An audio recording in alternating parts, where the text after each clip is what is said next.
I may say the results for 2015 are much better compared to the 2014 results because most of the candidates obtained some better grades.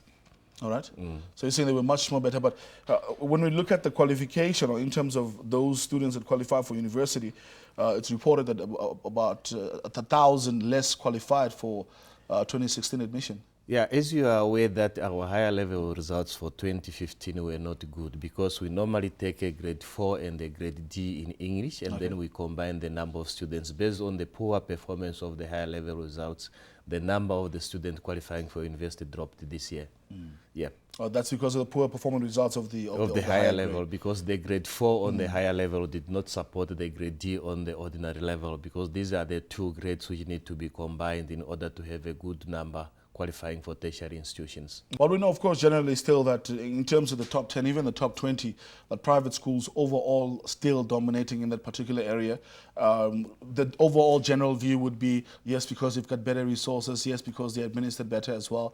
What are your thoughts on that? Could that be the reasons we attribute to the performance? There are many factors apart from the resources. Sometimes discipline counts well in most of these schools, and then the management also plays a greater role. You can have qualified teachers, you can have textbooks. If there's no discipline and the presence of teachers 8 hours at the school level, the performance will not do well. So then it needs a very good relationship between the teachers and the students, and also the management of the schools need to know what they want to achieve for that particular year.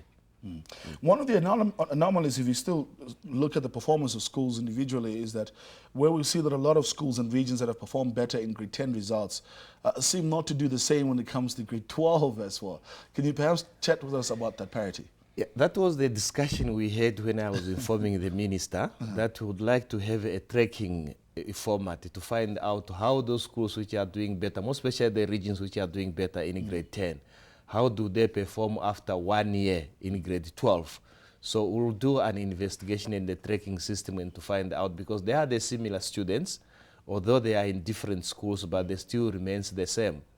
Let's say we would like to find out, for example, if we take how many students got an A in English, and then how many of those students, even if they are at different schools, how will our A in the ordinary or higher level be?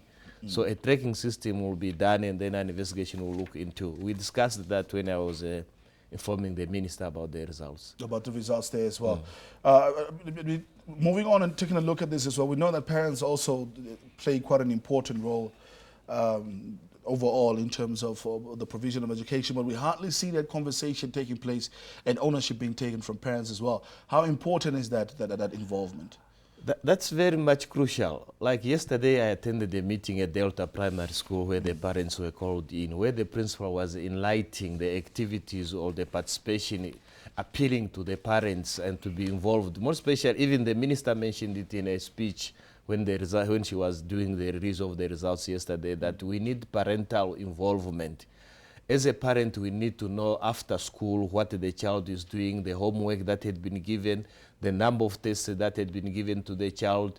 We need to limit our children from these technological issues like TVs, cell phones which are coming in. We need to monitor. There are two forms on how we as parents, we take our schools to children. There are those in rural areas who are walking to school. In town, some are being driven by parents and taxis. Are we sure that after dropping our children at school, they are in class? As parents, we need sometimes to take time to go to the schools and find out, is my kid there? You may find that immediately 5 to 1, your child is waiting for you outside the school. Well, the whole day he was not in school. He was not even in class. Yeah, he was not even in class. So we need to start early now, and also towards the examinations, to prepare, to be with them, to monitor them, to have a study program, and also a homework program. Monitoring is very much important. Sometimes we blame our children. Well, we leave them loose during the year, and then we put more emphasis towards the end of the year, which is not good.